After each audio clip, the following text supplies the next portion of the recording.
What's up, XRP fam? What's up, crypto family? It's the Bagman back in the building. How's everybody doing out there? I hope y'all are doing well, holding strong, and stuffing those bags. Crypto and blockchain looking ahead to 2021 and beyond. XRP taking over the DeFi space, taking over the CBDC game, as well as taking over the way we move value, like we move information. Let's go ahead and dive into this new Ripple's insight.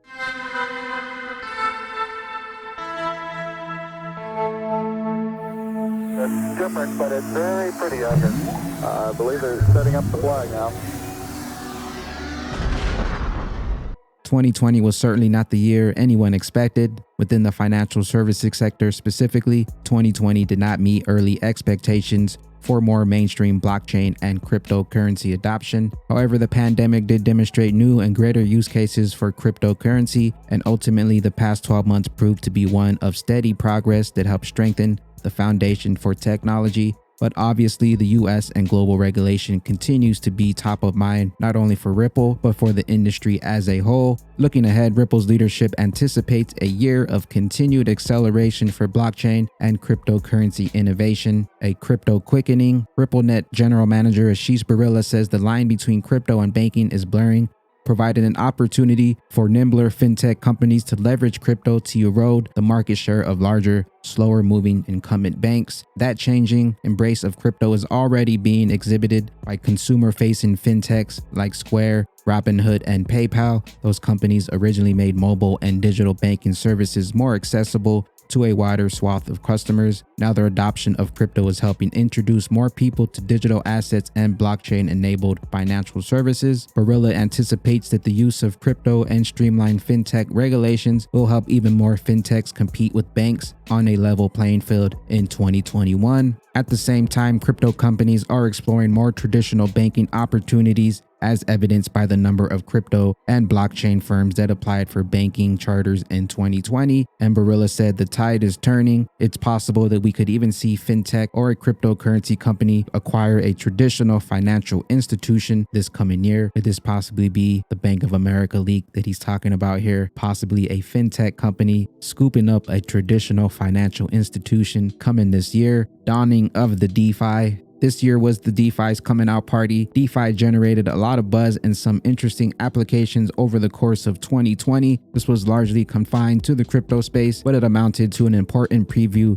of DeFi's potential. And we have Flare Networks coming out 2021, either Q1 or Q2 for the launch for Flare Networks and Flare Finance. Looking ahead, Ripple's head of DeFi, Michael Z, says that 2021 will see DeFi gain even more traction as it matures. I anticipate many of the early DeFi projects will fizzle out, consolidate, or get acquired in the months ahead, or be swallowed up by Flare Finance.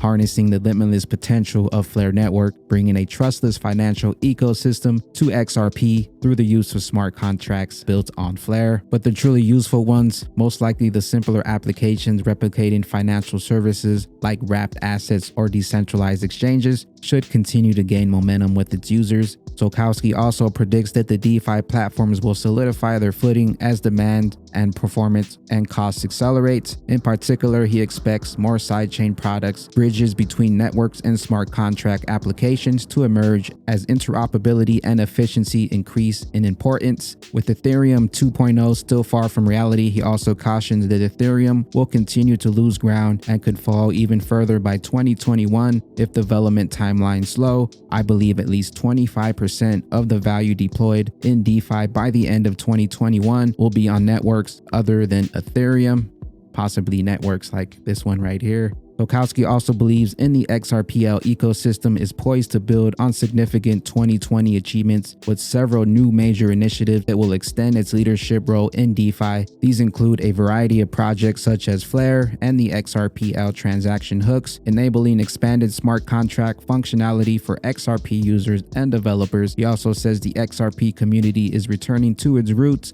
by exploring fungible tokens and decentralized exchange on the XRPL. We are expecting the asset tokenization trend to accelerate on the XRP Ledger, particularly stablecoin issuance, with multiple production deployments and corporate products built on a new and improving tooling, said Zokowski. XRP taking over the CBDC game, possibly taking over DeFi, and we're already running the cross-border payment space. Regulatory clarity. A new administration is expected to bring a renewed focus on regulation and enforcement from the White House. As cryptocurrencies move further into mainstream, G20 countries have no choice but to consider these technologies on a short list of financial regulatory priorities.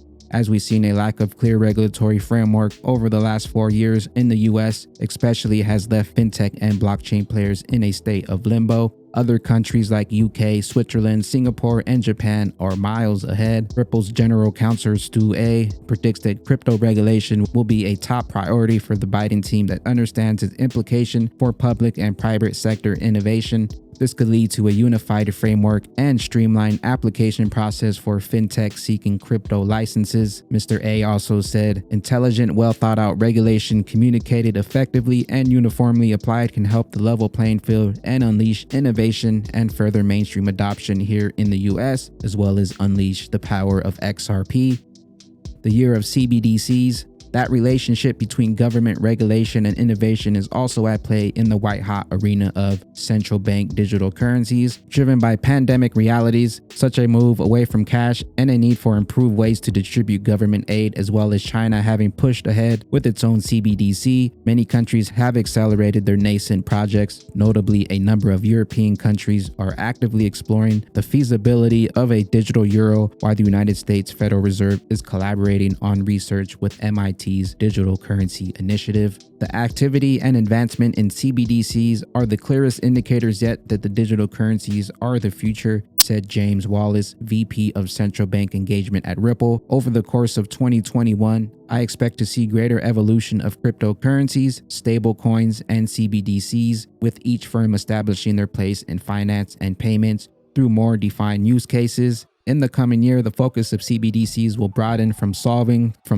for domestic solutions to addressing cross-border interoperability. Like with China, some central banks will focus on the retail CBDCs tied to e-commerce platforms, while others will experiment with replacing cash, as in Sweden or in the Bahamas. These new projects will require collaboration between central bank networks and private blockchains, and may be able to utilize neutral bridge currencies that can provide liquidity and instant settlement for cross-border payments, like with XRP.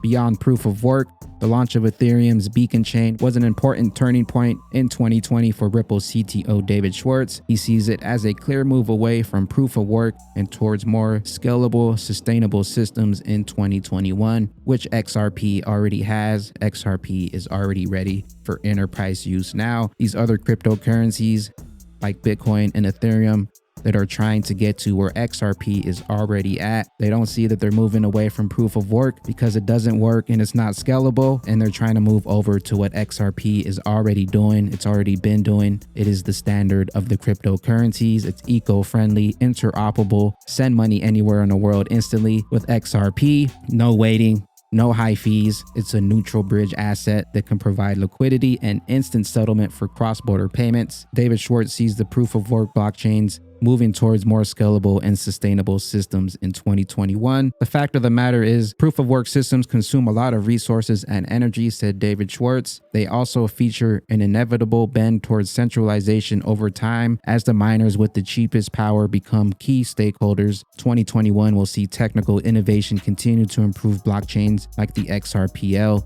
that uses newer technologies. To mitigate this consolidation of power and to improve energy usage, he expects more blockchains to mirror Ethereum's migration and pursue the building of carbon-neutral blockchains like the XRP Ledger. For those that attain carbon-neutral status, the positive environmental impact is enormous. This comparison of energy consumption by XRP transactions related to Bitcoin, credit cards, and even cash highlights the potential for this industry. And here goes the energy consumption right here. The country of Portugal consumes 46.94 billion kilowatt hours of energy annually.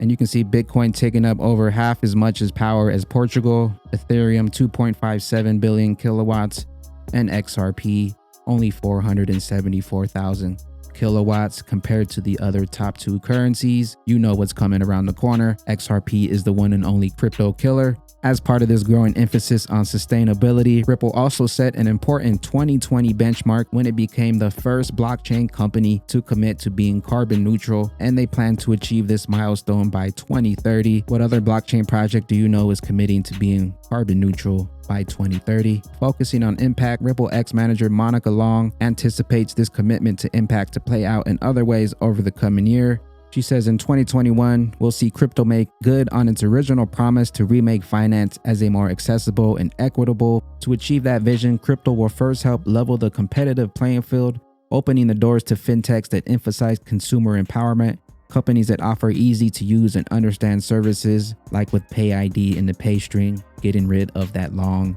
addresses that we're using and making it easier for the masses. Companies that offer easy to use and understandable services are safe, secured, and private, boast interoperability globally, and help people build wealth and achieve socioeconomic mobility will be the eventual winners. Long expects to see the greatest chance come at the expense of established financial providers and in developing nations across the Middle East, North Africa, and sub-Saharan Africa that have already embraced a digital path. For countries that have leapfrogged traditional banking and credit card networks in favor of mobile services, crypto is a logical next step. Ultimately, the year ahead will be one of growth across the board for blockchain and digital assets. While the pandemic slowed progress globally, it also shone a bright light on the functionality, utility, and opportunity for digital currencies. This will translate into continued innovation for the sector in 2021, as well as bringing XRP to the mainstream, making it easier to send money anywhere around the world, as well as jumping into the DeFi space, as well as being able to make all these central bank digital currencies interoperable with each other. XRP being a neutral bridge asset, and crypto and blockchain looking ahead to 2021 and beyond. Like I said, XRP taking over the DeFi space, taking over the central bank digital currency game, and taking over the cross-border game. We're just getting started. XRP is the best, the fastest, the most secure, the most eco-friendly. Send money anywhere in the world instantly. I hope y'all enjoyed this video. I hope y'all continue to stay bullish out there and continue to stuff those bags. Continue to hold those good vibes. Peace out, crypto fam. Bag stuff to the tip top. Not much time left on the clock. Going tick tock. Got my bags packed and my keys locked. Headed for the moonshot. You not